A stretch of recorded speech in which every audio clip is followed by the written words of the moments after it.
Hello friends, स्वागत है आप सभी का हमारे यूट्यूब चैनल पर। तो आज की इस वीडियो में हम लोग देखने वाले हैं क्लास 8th मैथ के चैप्टर नंबर 12 ठोस आकारों का चित्रण। ये वर्मा टुडे का हम लोग मोस्ट VBI क्वेश्चन आंसर देखे हुए हैं चैप्टर 12 का।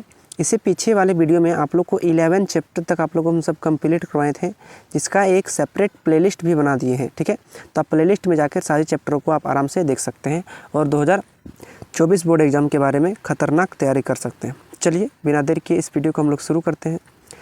12 चैप्टर को सबसे पहले शुरुआत करने सबसे पहले इसका इंपॉर्टेंट तथ्य को देख लेते हैं। तथ्य का मतलब होता है आपका फार्मूला। तो ये आयलर सूत्र के बारे में हम लोग समझते हैं। आयलर सूत्र क्या होता है? किसी भी 3D आकृति को जिसमें शीर्ष दिया रहता है, ठीक है, जिसमें फलक दिया रहता है और जिसमें किनारा दिया रहता है, ठीक है, ये सब किनारों, फलक, शीर्ष का संख्या निकालने के लिए क्या करते हैं हम लोग? आयलर सूत्र का प्रयोग करते हैं। जिसमें से आयलर सूत्र फार्मूला बहुत ही इंपॉर्टेंट है। F+V = E+2, ये आयलर सूत्र ये होता है फार्मूला। ठीक है, लेकिन कभी कभी क्या होता है, ये जो बराबर के दाएं साइड में आपको E दिख रहा है, वो आपको क्या करते हैं, पक्षांतर के नियम से बराबर के बाएं साइड में आ जाता है। तो देखिए, बराबर के दाहिने साइड में प्लस में था, तो बराबर के बाएं साइड आके माइनस में हो गया। तो ये फार्मूला भी आयलर सूत्र ही है। F+V - E = 2, ये वाला भी सही है और इसके ऊपर वाला भी क्या है, सही। देखिए, F का मतलब क्या होता है? F का मतलब होता है फलक, और V का मतलब होता है शीर्ष, और E का मतलब होता है किनारा। तो इसे आप याद रखिएगा। F मतलब फलक, V मतलब शीर्ष, और E मतलब होता है किनारा। ठीक है, आप प्रिज्म के बारे में थोड़ा जानकारी ले लेते हैं। प्रिज्म क्या होता है? त्रिभुजाकार प्रिज्म आप लोग देखे होंगे। अगर त्रिभुजाकार प्रिज्म नहीं देखें तो देख लेंगे, ये बड़ा बड़ा टाइप का भी होता है। ठीक है, इस प्रकार से आप देखे होंगे त्रिभुजाकार प्रिज्म। तो त्रिभुजाकार प्रिज्म में कुल संख्या हो जाता है 2n होता है, किनारों की कुल संख्या होता है 3n, फलकों की कुल संख्या आपका n+2। चलिए आपको हम निकाल के आगे बताते हैं। ठीक है, पिरामिड में भी क्या होता है, इसी प्रकार से होता है। चलिए नेक्स्ट बताते हैं आपको। देखिए, जैसे यहाँ पर दिया गया है कि 2D आकृतियाँ और 3D आकृतियाँ। ठीक है, इसके बारे में आप बहुत ही गहराई से समझने का प्रयास कीजिए, थोड़ा ध्यान से। ठीक है, देखिए 2D आकृतियाँ क्या होती है? जिसकी 2 विमाएँ होती है उसे हम लोग बोलते हैं 2D आकृतियाँ। ठीक है, 2 विमाएँ वाले आकृति को बोलते हैं 2D आकृतियाँ।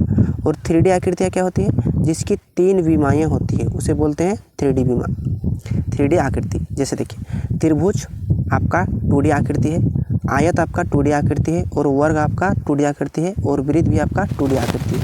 इस समय क्या होता है? 2 विमाएँ, केवल लंबाई और चौड़ाई। अब ये मत पूछने लगेगा कि वृत्त में कब से लंबाई और चौड़ा होने लगेगा। ठीक है, ये वृत्त अकेले होता है ना, ये 2D में आता है, क्योंकि ये ठोस आकृति नहीं है। जब ठोस आकृति की बात करेंगे तो वो 3D में आपका आ जाएगा। जैसे घन 3D में आएगा, घनाभ ये भी 3D में आएगा, बेलन, शंकु, गोला, अर्धगोला, ये सब क्या आएगा? 3D में आएगा। ठीक है, अब हम लोग समझते हैं कि घन और घनाभ में कितने शीर्ष और कितना किनारा होता है। देखिए, यहाँ घन और घनाभ के बारे में दे दिया कि घन या घनाभ में किनारों की संख्या जो होता है 12 होता है, फलकों की संख्या होता है 6 होता है, और शीर्षों की संख्या जो होता है 8 होता है। ठीक है, उसके बाद त्रिभुजाकार प्रिज्म में किनारों की संख्या 9 होता है, याद रखिएगा, और फलकों की संख्या होता है 5 ठो, और शीर्षों की संख्या होता है 6 ठो।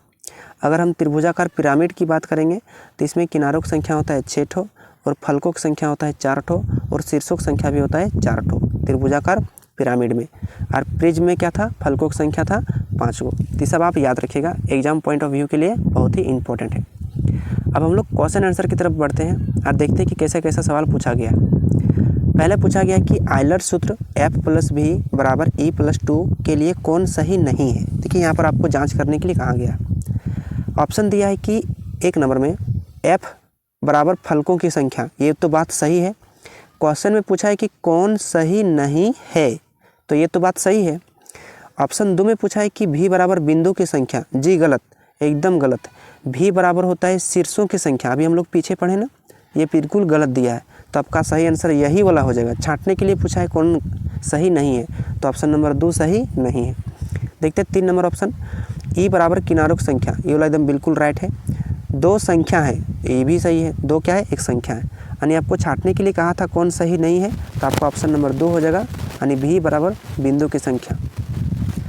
दूसरा क्वेश्चन देखते हैं कि आयलर सूत्र का सही सूत्र होगा। आयलर का सही सूत्र होगा।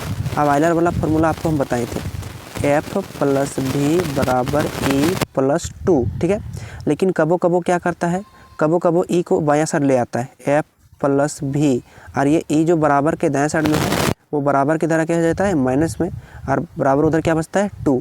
तो ये वाला फार्मूला भी आपका सही हो जाएगा और ऊपर वाला फार्मूला भी आपका सही हो जाएगा। तो ध्यान से देखिएगा कि कौन वाला में है, f प्लस भी माइनस ई बराबर 2। एक नंबर ऑप्शन तो सही हो जाएगा क्योंकि सही है। ये वाला इसमें माइनस दे दिया है, ये तो गलत हो जाएगा। इसमें सब में प्लस दे दिया है, ये भी गलत हो जाएगा, यानी आपका ऑप्शन नंबर 1 हो जाएगा। ठीक है। तीसरा में पूछा है कि निम्न में कौन 2D का आकृति है। 2D अभी आपको पीछे बताइए, जिसमें 2 बिमाई लंबाई चौड़ाई, तो आपका देखिए आयत हो जाएगा 2D। घनाभ तो 3D है, बेलन भी 3D है, शंकु भी 3D है, तो आयत आपका हो जाएगा 2D। तो आपका आयत में टिक मार दीजिएगा। चौथा नंबर क्वेश्चन है कि निम्न में कौन 2D का आकृति का उदाहरण है।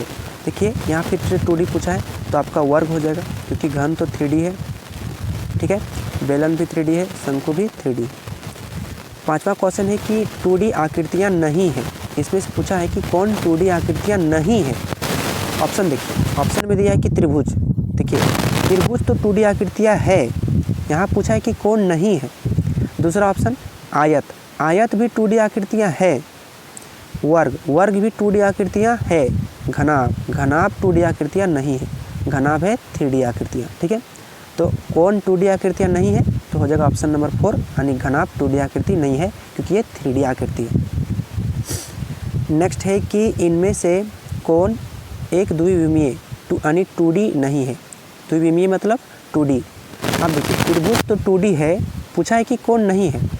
वर्ग भी तो 2D है, आयत भी तो 2D है, और शंकु, शंकु ये 3D। पूछा है कौन 2D नहीं है, तो आपका शंकु 2D नहीं है। आप छाटने के लिए आप आराम से सक जाएंगे।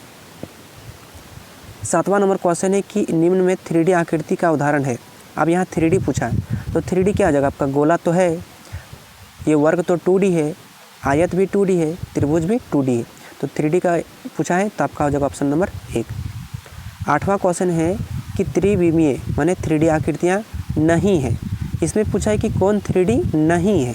देखिए जाँच के, आयत तो क्या है 2D है, यानी ये वाला 3D नहीं है, तो ऑप्शन नंबर 1 तो सही हो जाएगा। बेलन तो 3D है, शंकु भी 3D है, गोला भी 3D है। पूछा है 3D कौन नहीं है, तो आयत 3D नहीं है, आयत एक 2D है। उम्मीद कर रहा हूँ कि आप लोग समझ रहे होंगे क्वेश्चन को। नेक्स्ट क्वेश्चन है कि निम्न में कौन सा त्रिविमीय यानी 3D नहीं है, तो आयत नहीं है, प्रिज्म तो 3D है, घन भी 3D है, शंकु भी 3D है, तो कौन पूछा है 3D नहीं है, तो आयत, आयत 3D नहीं है। 10वां नंबर क्वेश्चन है कि निम्न में से कौन सा त्रिविमीय नहीं है, माने 3D नहीं है, तो घन तो 3D है, घनाभ भी तो 3D है, गोला भी 3D है, त्रिभुज 3D नहीं है, तो आपका ऑप्शन नंबर 4 आंसर सही आंसर हो जाएगा। ठीक है, तो इसमें टिक मार दीजिए। नेक्स्ट है 11वां नंबर क्वेश्चन, इनमें से कौन सा इस समूह का नहीं है। अच्छा, ऑप्शन देखिए 4 को दिया है, घन, घनाभ, आयतन और शंकु। देखिए घन क्या है 3D है, घनाभ भी क्या है 3D है, शंकु भी क्या है 3D है।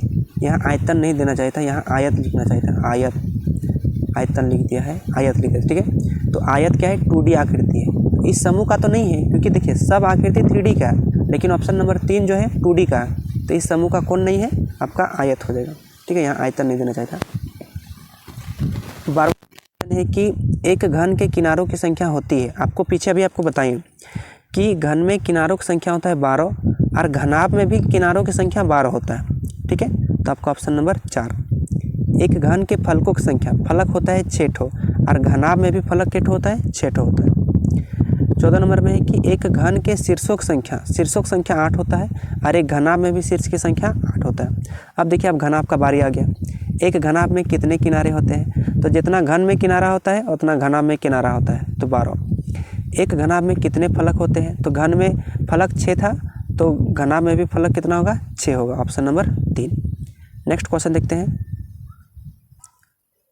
इसमें दिया है कि एक घनाभ में कितने शीर्ष होते हैं, तो घन में शीर्ष 8, तो घनाभ में भी कितना हो जाएगा 8 हो जाएगा। ऑप्शन तो यहाँ दिया है बहुत सारा। 18 नंबर क्वेश्चन में कि एक त्रिभुजाकार प्रिज्म में कितने किनारे होते हैं, आपको अभी पीछे बताएं। त्रिभुजाकार प्रिज्म में किनारों की संख्या 9 होता है। ठीक है, नेक्स्ट है कि त्रिभुजाकार प्रिज्म में फलकों की संख्या क्या होती है। देखिए फलकों की संख्या कहा जाए तो उसमें 5 ठो फलक होता है, अगर उसको अच्छी तरह से छाप लेंगे तो आपको पता चल जाएगा। ठीक है, उसमें कितने फलक होते हैं? 5 फलक होते हैं। नेक्स्ट है कि एक त्रिभुजाकार प्रिज्म में कितने शीर्ष होते हैं? तो त्रिभुजाकार प्रिज्म में शीर्षों की संख्या कितने होते हैं?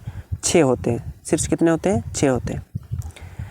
नेक्स्ट 21 नंबर क्वेश्चन है कि आयलर सूत्र F+V = E+2 किससे संबंधित है? आप देखिए ऑप्शन दिया है, शीर्ष से, जी बिल्कुल, क्योंकि V का मतलब शीर्ष होता है तो इससे तो संबंधित है। फलक से, ये भी सही क्योंकि F का मतलब फलक होता है। किनारा से, ये भी सही है क्योंकि E मतलब किनारा होता है। इनमें से सभी, तो इसका हो जाएगा ऑल ऑफ देज यानी ऑप्शन नंबर 4 क्योंकि सभी से संबंधित है। 22 नंबर क्वेश्चन है कि निम्नांकित आकृति में कितने फलक है? अब इसमें फलकों का मतलब इसको कितने साइड से रख सकते हैं? इसको देहात भाषा में बोलेंगे ना तो इसे बोलेंगे हम लोग पेंदी। कितना साइड से रख सकते हैं? ये तो पहला साइड हो गया, एक साइड हो गया, और बाकी उधर 4 साइड हो गया, तो कितना हो गया? 5। तो इसमें फलक कितना हो जाएगा? 5 हो जाएगी। अब ये जो आकृति बहुत ही इंपॉर्टेंट है, इसमें से पूछा है कि ये आप प्रश्नावली देखेंगे 12 चैप्टर को तो ये बहुत सारा क्वेश्चन मिलेगा आपको उसमें। चित्र 2 घर के चित्र 1 का किधर से लिया गया है? देखिए ये जो घर का चित्र 1 जो है, ये वाला 2 जो नंबर है यानी 2 नंबर वाला चित्र, घर का चित्र में कहाँ से लिया गया है? ये जो दिया गया ना इस तरह से दिया गया और इसको आप घेर दिया गया, ठीक है, ऐसे ऐसे मतलब रंग भर दिया गया, तो ये तो ऊपर का चित्र हो जाएगा क्योंकि ऊपर से घेरा गया है, यानी कह सकते हैं ऊपर से दृश्य, क्या हो जाएगा? ऊपर से दृश्य हो जाएगा, ठीक है। तो इस वर्मा टुडे में आपको 23 क्वेश्चन दिया था, तो 23 क्वेश्चन का आप लोग हम क्वेश्चन आंसर कराएँ। तो उम्मीद करता हूँ यह वीडियो आपके लिए बहुत ही हेल्पफुल साबित हुआ होगा। अगर वीडियो आपको थोड़ा सा भी इन्फॉर्मेटिव लगा तो एक प्यारा सा लाइक ज़रूर कीजिएगा, और अभी तक आप हमारे चैनल को सब्सक्राइब नहीं किए हैं तो हमारे चैनल को सब्सक्राइब करके बेल आइकन को जरूर प्रेस कीजिएगा, और इस वीडियो को अपने दोस्तों के पास भी शेयर ज़रूर कीजिएगा, ठीक है। मिलते हैं नेक्स्ट वीडियो के साथ, तब तक के लिए अपने घर में बड़ों का सम्मान करिए और छोटों को प्यार बांटिए। धन्यवाद।